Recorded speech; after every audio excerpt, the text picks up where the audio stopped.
Alors, c'est l'heure de parler de la communication. Premièrement, à quoi ça sert d'avoir une bonne communication ? Comme tu l'as vu dans la vidéo, pourquoi on ne se comprend pas, c'est qu'on vit vraiment dans deux mondes totalement différents. C'est bleu et jaune, ça n'a rien à voir. Donc entre ce qu'il y a dans ta tête et ce qu'il y a dans la tête de la personne en face, c'est complètement différent. Donc le but de la communication, c'est de créer un pont entre les deux. Tu me diras, ça c'est logique, c'est normal. Mais ces différentes étapes, et tu vas voir qu'il y a vraiment des étapes, il y a vraiment des choses à faire, ça te permettra d'être le plus clair possible et de transmettre au mieux ce que tu penses. Mais sache déjà que quoi que tu puisses dire en fait, ce ne sera pas forcément interprété à la même manière dont tu le penses dans la tête de l'autre. Parce que la personne interprète différemment à travers son propre filtre, comme on avait vu. Donc, but numéro 1, c'est de transmettre au mieux ce que tu as dans ta tête. Aussi, but de cette communication non violente, c'est pour éviter que la personne se braque et ferme la porte. Par exemple, si tu commences directement par des reproches et accabler la personne et exagérer de tous les côtés, la porte se ferme, la personne ne veut plus rien entendre et on va nulle part en fait. On n'atteint rien du tout, la conversation s'arrête là et on n'avance pas. Donc le but c'est de permettre d'avoir une communication claire et saine pour que la personne en face puisse interagir avec toi. Et enfin, ça sert aussi à avoir un langage clean, à être clean en fait de ton côté pour pas que on puisse retourner certaines choses contre toi. Dans un excès de colère ou dans un excès d'émotion, tu peux dire certaines choses qui sont juste teintées de tes émotions alors que ce n'est pas ce que tu penses vraiment en réalité et on peut retourner ça contre toi. Donc là, c'est vraiment avoir un langage bien clean pour pouvoir être tranquille après, juste transmettre tes pensées, aller au bout vers une entente commune et puis voilà. Maintenant, on passe aux 4 étapes. Numéro 1, énumérer les faits de manière neutre.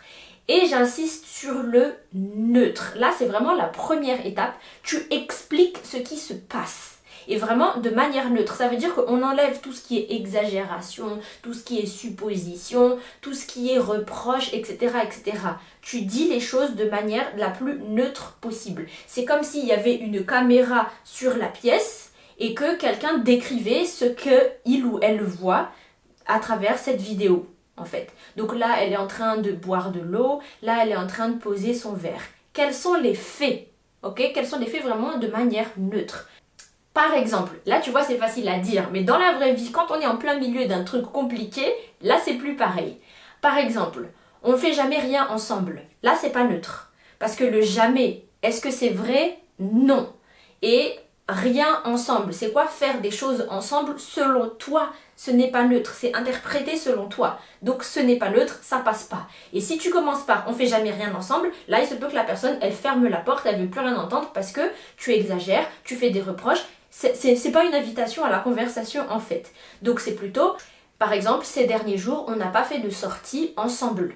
On était juste restés ensemble à la maison, mais on n'a pas été sortir se balader au restaurant, au cinéma ou quelque chose comme ça. On n'a pas eu de rendez-vous entre nous. Là, c'est neutre. Et du coup, le fait d'énumérer les faits neutres, en fait, la personne en face, elle pourra pas nier.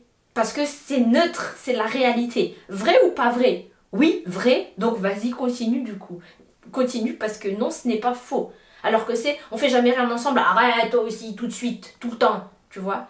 Donc, énumère les faits de manière neutre. Donc là, déjà, c'est un exercice en lui-même. Hein. C'est pas facile. Parce que dans cette société, on est trop habitué à l'excès, en fait. On est habitué à l'exagération. Quand on est frustré, quand on est dans la rage ou quoi, ou juste pour appuyer nos arguments, enfin bref. Donc, énumérer les faits de manière neutre. Est-ce que tu es toujours là? Ensuite, étape numéro 2, dire ton ressenti personnel. Et là, j'insiste sur le personnel. Ce que moi, je ressens personnellement quand on fait ceci ou cela, c'est que moi, je me sens seule. Moi, je me sens rejetée. Moi, je me sens, je sais pas moi, moquée ou je me sens négligée ou etc. etc. Mais c'est ce que je ressens personnellement. Et ça permet du coup d'éviter d'accabler la personne en face pour pas qu'elle ferme la porte encore une fois. Je suis pas en train de te dire que t'es une mauvaise personne. Je suis pas en train de te dire que t'es quelqu'un qui abandonne les gens. Je suis pas en train de te dire que tu es lâche. Je suis pas en train de te dire que t'es un menteur. C'est juste que moi, je me sens rejetée quand il se passe ce genre de choses. Ce genre de choses que tu as énumérées de manière neutre juste avant. Donc tu vois vraiment la différence là entre toi de toute façon tu me fais tout le temps ça et t'es vraiment quelqu'un comme ça, c'est plutôt voici ce qu'il se passe et moi je me sens comme ça personnellement.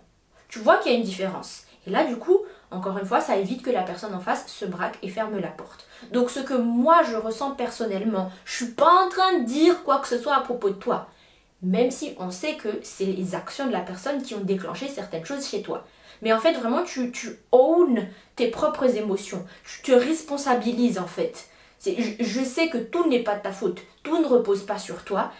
Et moi, je me sens comme ça. Et je suis capable de le dire de manière neutre que je me sens triste, je me sens blessée.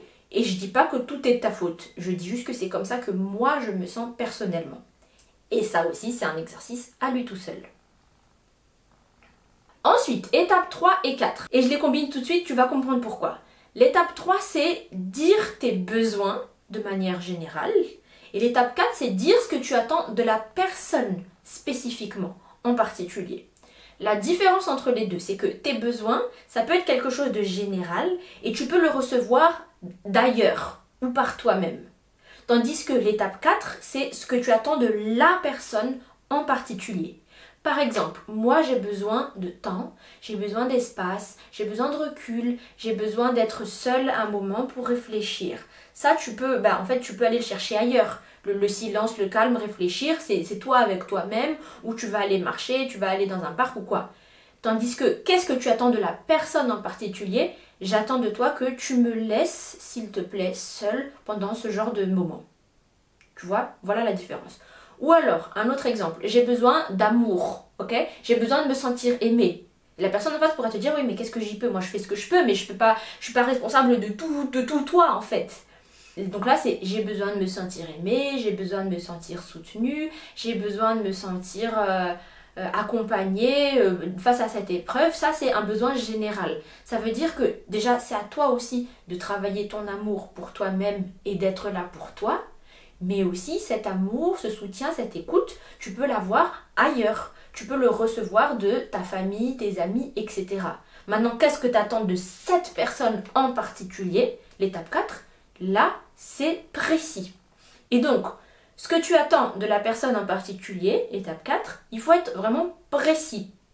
C'est j'aimerais bien que tu me dises ceci ou cela, ou que tu me dises plus de choses comme ça, ou que tu ne dises pas de choses comme ça, que tu fasses ceci, que tu fasses cela. Et là, il faut vraiment être précis. Et je sais que c'est agaçant de devoir exprimer, déjà t'es triste, ou t'es mal, ou tu te sens pas bien. Donc déjà, tu dois gérer avec ça, et en plus, tu dois tout expliquer, et en plus, tu dois aussi dire à la personne en face ce que tu attends d'elle, ce qu'il faut qu'elle fasse, et t'as envie de dire non mais laisse tomber en fait, c'est bon, en fait laisse tomber. Mais c'est ça le problème dans notre société, avec toutes nos relations du coup qui sont un peu bazardées, c'est que les gens n'ont plus du tout cette communication clean et ça devient n'importe quoi. Et du coup au final on dit juste vas-y laisse tomber, c'est bon, y a rien. Au lieu de prendre le soin et l'effort de dire voilà comment moi je me sens, voilà de quoi j'ai besoin, voilà ce que j'attends de toi, c'est bon, y a rien. Laisse-moi, de toute façon tu comprends rien. Mais là, du coup, il n'y a pas de communication clean et on n'avance pas.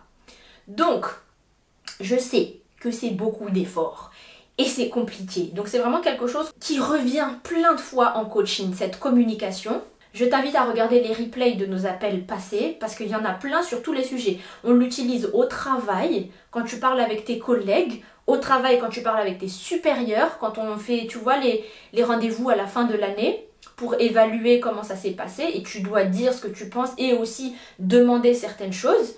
On en parle dans le couple beaucoup, avec nos proches, donc avec nos parents, avec nos enfants, avec nos frères et sœurs, avec nos amis, avec notre entourage, que ce soit dans le cadre pro ou perso, vraiment il y a de tout en fait. On l'applique sur tout plein de choses, donc on a plein de replays de coaching là-dessus, où vraiment on applique spécifiquement pour un cas en particulier en fait.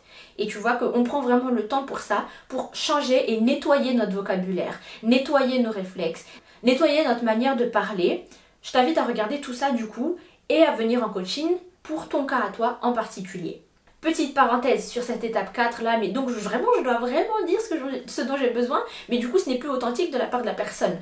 Le truc c'est que si par exemple je prends l'exemple du couple, parce que ça on en parle souvent, On est vraiment dans deux mondes différents. Donc ce que toi tu penses être de la norme, ce n'est pas du tout la norme pour l'autre en face. Ce qui est évident pour l'autre en face et ce qui est tout ce qu'elle fait en face, c'est pas du tout ce que toi tu vois en face. Et c'est pour ça qu'il faut communiquer et je sais que c'est relou. C'est par exemple, j'aimerais que tu me montres que tu te réjouis pour moi en faisant ceci. Genre vraiment je suis obligée de faire ça et pourtant c'est ça qui marche. Alors parfois ça marche très bien, les gens font les choses naturellement et ça roule et c'est génial, mais parfois quand ça roule pas, au lieu de te braquer et de rester dans ton coin et de tout laisser tomber, apprends à communiquer. Donc c'est ce qu'on fait en coaching. Et enfin, dernière partie, les choses à éviter ou à faire particulièrement attention. Numéro 1, omettre ce qui est évident. Ça veut dire quoi? C'est-à-dire que dans ta tête, mais en fait c'est normal, en fait c'est évident, il n'y a même pas besoin de le dire. Dis-toi qu'il faut toujours préciser. Encore une fois, c'est deux mondes différents, totalement différents. Ce qui va de soi dans ta tête ne va pas de soi dans la tête de l'autre. Soit tu le dis, et là c'est clair, et même quand tu vas le dire, tu vas te rendre compte que c'était pas si clair que ça pour la personne en face. Soit tu ne dis rien, et du coup tu seras juste frustré parce que la personne ne pense pas pareil que toi. Donc, même si c'est évident pour toi, communique, dis-le, parle-en, précise-le. Avec des mots. Voilà. Ensuite, n'hésite pas à surexpliquer. Là, attention, quand je parle de surexpliquer, c'est dans ce que tu veux transmettre comme pensée. Parce qu'on ne parle pas du tout de se surexpliquer ou de surexpliquer nos choix dans la vie ici, c'est pas du tout ça. C'est pas du tout ça. C'est, par exemple, là, j'ai dit plein de choses.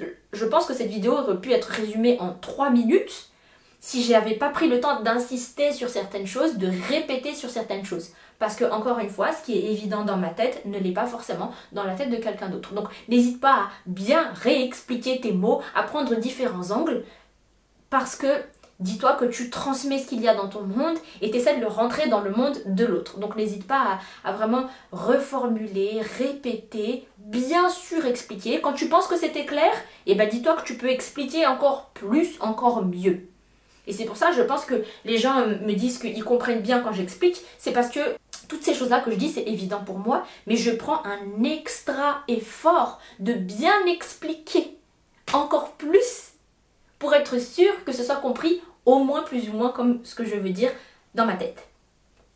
Et enfin, un autre truc, supposer à la place de l'autre. Ouh là là, celui-là, c'est un poison. Ne fais pas parler l'autre à ta place. Ne présuppose pas comment il va réagir ou qu'est-ce qu'il va dire encore parce que de toute façon il dit tout le temps ça. Pas de ça, pas de supposition. Oh, je sais que tu vas dire, non, ça tu l'enlèves. Oh, de toute façon je sais que cette fois-ci tu vas encore, oups, non. Ne rien supposer à la place de l'autre. Tu dis juste ce que tu as à dire, tu transmets juste ce que tu as à transmettre et puis c'est tout. Et après tu reçois ce que la personne a à dire en face. Mais si tu veux éviter la catastrophe, évite ce poison. Et enfin, 2 petits bonus pour t'aider à aller encore plus loin. Mais c'est pas des bonus en fait, c'est nécessaire aussi. Numéro 1. Rappelle-toi de l'objectif. Pourquoi vous avez cette conversation? C'est quoi le but? Est-ce que c'est de transmettre un message? Est-ce que c'est d'arriver à une entente commune? Est-ce que c'est de faire passer quelque chose? Rappelle-toi de cet objectif-là. Parce que le truc de compliqué avec la communication, c'est que la personne en face peut répondre. Et ouais, elle peut répondre. Et donc là, tu auras naturellement envie de te défendre. Naturellement envie d'avancer d'autres arguments quand tu te sens attaqué. Naturellement, tu auras envie d'expliquer certaines choses et du coup, on se perd. Et c'est là qu'on part et qu'on perd vraiment le sens de la conversation. Si au départ, tu voulais juste transmettre comment tu te sens ou vous vouliez trouver une entente commune, là, à la place, vous partez dans une battle d'arguments et on s'en sort pas. Donc, rappelle-toi toujours, garde en vue, c'est quoi notre objectif? Où est-ce qu'on veut aller? C'est quoi le but en fait? Et dès que tu sens ta tendance où tu pars, parce que c'est ton système nerveux qui veut te protéger et qui surréagit, hop, tu rediriges le truc. Quel est l'objectif? Et tu peux même verbaliser ça, tu peux le dire à haute voix, genre non, en fait là on s'éloigne, c'est quoi notre objectif? Et je sais que pendant une dispute, par exemple de couple, c'est compliqué. Mais si vous arrivez à faire ça et vous vous rappelez tous les deux que le but c'est de trouver l'entente commune, une issue, en fait vous êtes tous les deux clairs sur l'objectif, là vous avancez et vous avancez ensemble, malgré des points de vue différents. C'était très beau ce que je viens de dire. Donc rappelle-toi l'objectif, ne te perds pas dans la battle d'arguments. par exemple, ou dans des choses comme ça. On se recentre toujours sur l'objectif. Et même quand je fais une présentation comme ça, des fois je sors un petit peu, je mets des parenthèses, je parle d'autre chose, je sors du cadre vite fait, mais je me rappelle à quoi ça sert cette parenthèse pour l'objectif, pour le thème, pour le sujet. À chaque fois, je me recentre. Donc, quel que soit le thème, que ce soit dans un couple ou une présentation où tu es toute seule ou quoi que ce soit, on se rappelle toujours, mais en fait, c'est quoi la question à laquelle je voulais répondre au départ? C'était quoi l'objectif au départ? C'était quoi le but au départ? Le deuxième bonus, c'est pas un bonus, encore une fois, c'est nécessaire. Sois prête à écouter ce que la personne en face a à dire. Là, tu vas me dire, ouais, mais c'est évident. Et là, c'est moi qui fais une supposition. Sois prête à écouter vraiment et à accueillir ce que la personne a à dire en face. Si tu veux pouvoir dire ce que tu penses, ce que tu ressens, ce que tu attends de la personne, ce qui te frustre, etc., ce qui te frustre, ce qui te fait mal, ce qui te met en colère, en fait, si tu veux pouvoir vraiment t'exprimer, la personne en face aussi a besoin de pouvoir s'exprimer. Donc déjà, tu peux lui montrer que tu es prête à l'écouter, que tu n'es pas là juste pour tirer à balles réelles, et puis après, je veux rien entendre. Là, tu peux même du coup rassurer la personne en lui disant que vous êtes là pour une conversation, pour un échange. Et vous pouvez même vous rappeler de l'objectif commun. Donc ça veut dire que tu es prête aussi à accueillir les choses difficiles, à accueillir les choses douloureuses ou inconfortables éventuellement de la personne. Tu lui montres qu'elle peut parler. Et ça aussi, ça évite que la personne en face ferme la porte. Tu peux le dire dès le début en fait, que tu es prête à vraiment discuter, pas juste vider ton sac. En fait, il n'y a plus d'histoire de vider ton sac. Tu es juste en train de transmettre ce qui se passe et d'avancer vers l'objectif. C'est vraiment différent de vider son sac, tu vois. Parce que vider son sac, ça veut juste dire décharger ses émotions, peu importe ce que la personne en face a à dire. Et c'est pas ça qu'on veut. Ça, c'est pas une communication clean. Donc, sois prête à écouter pour de vrai. Pas ce que tu interprètes, pas ce que tu veux, pas je sais pas quoi d'autre, mais juste accueillir ce que la personne en face a à dire. Et donc voilà pour cette vidéo, et puis sache que tout n'est pas parfait, on fait de notre mieux, on essaie juste de faire de mieux en mieux, tu fais ton maximum, la personne en face fait son maximum, j'espère en tout cas, et puis voilà, ne t'inquiète pas si on n'arrive pas tout de suite à la perfection, fais juste de ton mieux en tout cas, et puis je t'invite à venir parler en coaching de ton cas en particulier. Voilà! Merci à toi d'avoir regardé cette vidéo. Moi c'est Irina, je suis coach en développement personnel, coach de vie, coach bien-être, t'appelles ça comme tu veux, et chrétienne, ça veut dire que c'est une part importante de mon coaching. Si tu veux que je te coache personnellement, je te donne rendez-vous dans Ta Meilleure Vie. Ta Meilleure Vie, c'est le QG, The Place to Be. C'est du coaching 2 fois par semaine, toutes les semaines.